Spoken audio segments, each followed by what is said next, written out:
ఆంధ్రప్రదేశ్ ఆర్థిక మంత్రివర్యులు శ్రీ పయ్యావుల కేశవ్ గారిని మాట్లాడవలసిందిగా మనవి.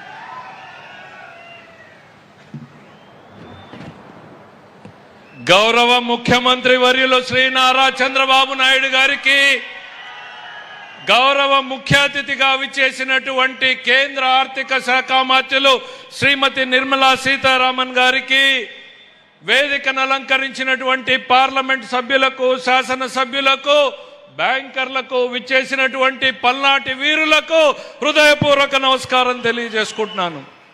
పౌరుషాల పోతుగడ్డ పల్నాడు యుద్ధాలతోటి, రాజకీయాలతోటి నలిగిపోయినటువంటి కుటుంబాలు, కుటుంబంలో మనుషుల్ని పోగొట్టుకున్నటువంటి వ్యక్తులు, ఆ వ్యక్తులతో రాజక్రీడను చేసినటువంటి పరిస్థితుల్ని మనం చూసాం.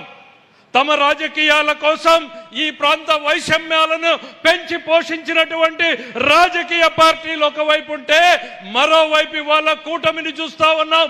ఈ రాష్ట్రం అభివృద్ధి చెందాలి, ఈ ప్రాంతం అభివృద్ధి చెందాలి, ప్రతి కుటుంబము అభివృద్ధి చెందాలి అని ఢిల్లీ నుంచి గల్లీ దాకా కూడా మన ముందుకు కదిలొచ్చి ప్రతి కుటుంబానికి లబ్ధి జరిగేలా 1,00,000 కుటుంబాలకు 3,000 కోట్ల రూపాయల్ని అందించేటువంటి ఈ చారిత్రాత్మక కార్యక్రమం అనేటువంటిది నాడు పల్నాడు సీమలో బ్రహ్మనాయుడు ప్రారంభించినటువంటి చాపకూటి సిద్ధాంతాన్ని గుర్తు చేస్తుంది. సామాన్యుడికి సైతం అధికారాన్ని అందించేలా, ఆర్థిక పరిపుష్టిని చేకూర్చేలా చేపట్టినటువంటి ఈ కార్యక్రమం పల్నాడులోనే కాదు, ఈ ఆంధ్ర రాష్ట్ర చరిత్రలోనే ఓ మైలురాయిగా మారుతుంది అన్నటువంటి విషయాన్ని సందర్భంగా గుర్తు చేస్తా ఉన్నాం. మీ అందరికీ ఒకటే గుర్తు చేస్తా ఉన్నాం, డబుల్ ఇంజన్ సర్కార్ రాష్ట్రంలో వారసత్వంగా మనకు వచ్చింది. 9,75,000 కోట్ల అప్పులు, ఉద్యోగుల బకాయిలు చెల్లించకుండా ఆగిపోయినటువంటి బకాయిలు, విద్యార్థుల మధ్యాహ్న భోజనం సైతం బిల్లులు చెల్లించకుండా వదిలేసిపోయి అస్తవ్యస్తంగా ఉన్నటువంటి పరిస్థితుల్లో నరేంద్ర మోడీ గారిని, నారా చంద్రబాబు నాయుడు గారిని, పవన్ కళ్యాణ్ గారిని నమ్మి ఓట్లేసినటువంటి ప్రజలకు మాకొచ్చిన వారసత్వం నుంచి బయటకు ఎలా పోవాలా అని ఆలోచిస్తున్న తరుణంలో కేంద్రంలో ఉన్నటువంటి నరేంద్ర మోడీ గారి ఆశీస్సులతోటి, మరీ ముఖ్యంగా సీతారామన్ గారి ఆలోచనలతోటి ఈ రాష్ట్రం వెంటిలేటర్ నుంచి ఇవాళ నడిచే పరిస్థితికి వచ్చింది. పరుగులు పెట్టేటువంటి పరిస్థితి కూడా తొందరలోనే ఉంది అన్నటువంటి నమ్మకాన్ని ఇవ్వదలుచుకున్నాం. ఈ రాష్ట్ర ఆర్థిక మంత్రిగా నేను ఎప్పుడు చెప్తాను, నాకు ఆదర్శం ఎవరంటే కుటుంబాన్ని గౌరవంగా నడిపేటువంటి తల్లే నాకు ఆదర్శం. తన ఎన్ని కష్టాలున్నా, ఎన్ని ఇబ్బందులున్నా, ఆదాయం ఉన్నా లేకున్నా, అప్పులున్నా సరే భర్తకి ఏం కావాలో చూస్తుంది, కొడుకు చదువుకి ఏం కావాలో చూస్తుంది, అత్త ఆరోగ్యానికి ఏం కావాలో చూస్తుంది, కన్న కూతురింటికి వస్తే కాన్పుకి ఏం కావాలో చూస్తుంటుంది, పక్కింటికి తెలియకుండా తన కుటుంబ గౌరవాన్ని, ప్రతిష్టని నిలబెడుతుంది. అదే దిశలో ఈరోజు ప్రపంచ ఆర్థిక వ్యవస్థ అతలాకుతలమైపోతున్న, ఇరాన్ యుద్ధంతో యూరోప్ లాంటి దేశాలు సైతం కుప్పగూలిపోతున్న, అమెరికా సైతం నష్టపోతున్నటువంటి పరిస్థితులున్న భారతదేశంలో సగటు కుటుంబానికి నష్టం కలగకుండా చూస్తున్నటువంటి మన నిర్మలా సీతారామన్ గారికి ప్రత్యేకంగా ధన్యవాదాలు తెలియజేసుకుంటా ఉన్నాను. నేను ఈ రోజున ఒక తల్లి మాత్రమే చేయగలదు అన్నటువంటిది చేసి చూపించినటువంటి వ్యక్తి నిర్మలా సీతారామన్ గారు అనేటువంటి చెప్తా ఉన్నాం. ఈరోజు ఈ దేశం ఇంత సుభిక్షంగా ఉంది అనంటే చంద్రబాబు నాయుడు గారు ఎప్పుడు చెప్తా ఉంటారు, రైట్ మ్యాన్ రైట్ టైం ఈరోజు దేశంలో ఉన్నారు. దేశంలో నరేంద్ర మోడీ గారు ఉన్నారు, ఇక్కడ మాకు చంద్రబాబు నాయుడు గారు ఉన్నారు. అందువల్లనే ఈ రాష్ట్రం, దేశం సుభిక్షంగా ఉంది అని నమ్ముతా ఉన్నాం. నేను ఎప్పుడు కూడా చెప్తా ఉంటాను, మీరు 2024లో వేసినటువంటి ఒక ఓటు లక్షల రూపాయల లబ్ధి చేకూర్చింది, వేల రూపాయల సంక్షేమాన్ని కల్పిస్తా ఉంది.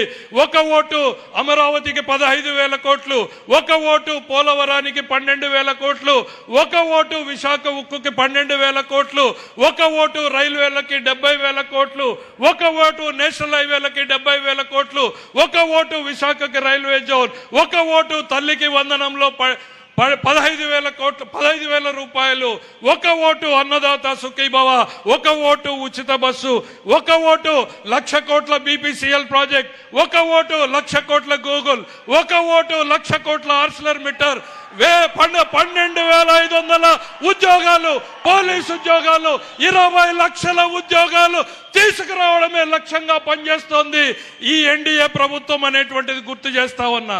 ఇక ఈ రాష్ట్ర మంత్రిగా నిర్మలా సీతారామన్ గారు మనకు అందిస్తున్నటువంటివి చెప్పాలి. ఏ కష్టం వచ్చినా, ఎప్పుడు తలుపు తట్టినా నో అనకుండా మనకి అది పోలవరం మేడం మీరిచ్చినటువంటి ఢిల్లీలో మాకున్నారు అన్నటువంటి ఒక భరోసా ఇవాళ మాకు కల్పించారు మీరు. మేము పోలవరం మీద వెళ్తే వెంటనే సంబంధిత అధికారులతో మీరు మాట్లాడతారు. మాకు ఇబ్బందులు ఉన్నాయి మేడం, గత ప్రభుత్వం 12%, 13% వడ్డీలతో చేసింది అంటే బ్యాంకులతో మాట్లాడి మీరు 9% ఇప్పించారు. మీరు అడుగడుగునా మీరు అండగా నిలుస్తున్నారు. విశాఖ ఎకనామిక్ జోన్ కావచ్చు, రాయలసీమ హార్టికల్చర్ హబ్ కావచ్చు, మా ముఖ్యమంత్రి గారు ఏ ప్రతిపాదన పెట్టినా కూడా కాదనకుండా మీరు దాన్ని పరిష్కారం చేస్తున్నందుకు మీకు రాష్ట్ర ప్రజల తరఫున ప్రత్యేకంగా హృదయపూర్వకంగా ధన్యవాదాలు తెలియజేసుకుంటున్నాం మేడం. ఒక్క మాట చెప్పి ముగించదలుచుకుంటా ఉన్నాను నేను. ఈ రాష్ట్రం కోసం ఢిల్లీ ఎట్లా పనిచేస్తుందో చెప్పాలి అని అంటే ప్రత్యక్ష సాక్షిగా చెప్పాలి. ఢిల్లీ విశాఖ ఉక్కు, మన విశాఖ ఉక్కుని ఆ రోజున వాజ్పేయి గారి కాలంలో చంద్రబాబు నాయుడు గారే అది మూసివేయకుండా కాపాడబడింది. మళ్ళీ గత 5 ఏళ్లలో నిర్లక్ష్యానికి గురై మూతకబడితే రాజకీయాన్ని చేస్తున్నటువంటి పార్టీ ఒకవైపు ఉంటే, మరోవైపు ఢిల్లీలో దాన్ని కాపాడాలి ఎలాగైనా అని ఆ రోజు మొత్తం ఢిల్లీలోనే కూర్చున్నటువంటి ముఖ్యమంత్రి గారు అందరితోనూ కేంద్ర ఉక్కు శాఖ మంత్రులతోనూ మాట్లాడితే ఆ రోజు నిర్మలా సీతారామన్ గారు పర్యటనలో ఉన్నారు. కానీ వారిచ్చినటువంటి టైం రాత్రి 11:30కి నేను ఆఫీస్కి వస్తానండి, మీరు దయచేసి అందుబాటులో ఉండండి అని చెప్పి మొత్తం ఢిల్లీ ఆర్థిక శాఖ మొత్తం రాత్రి 11:30 గంటలకి వెయిట్ చేసింది. 12:05 విశాఖ ఉక్కు మీద నిర్ణయం తీసుకుని మేం పెట్టుబడులు పెడతాం, దాన్ని మూసివేయకుండా కాపాడుతాం అన్నటువంటిది. అంటే ఎన్డీఏ ప్రభుత్వం రేయింబగళ్ళు ఎట్లా ఈ రాష్ట్ర ప్రజల కోసం పనిచేస్తుందో ఒక్కసారి ఆలోచించుకోమని చెప్తా ఉన్నా.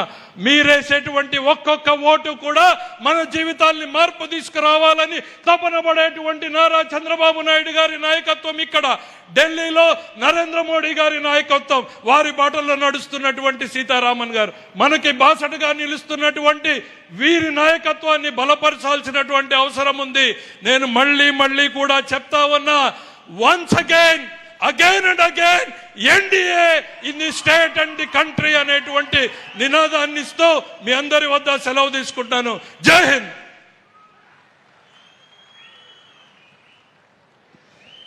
Thank you sir, thank you very much.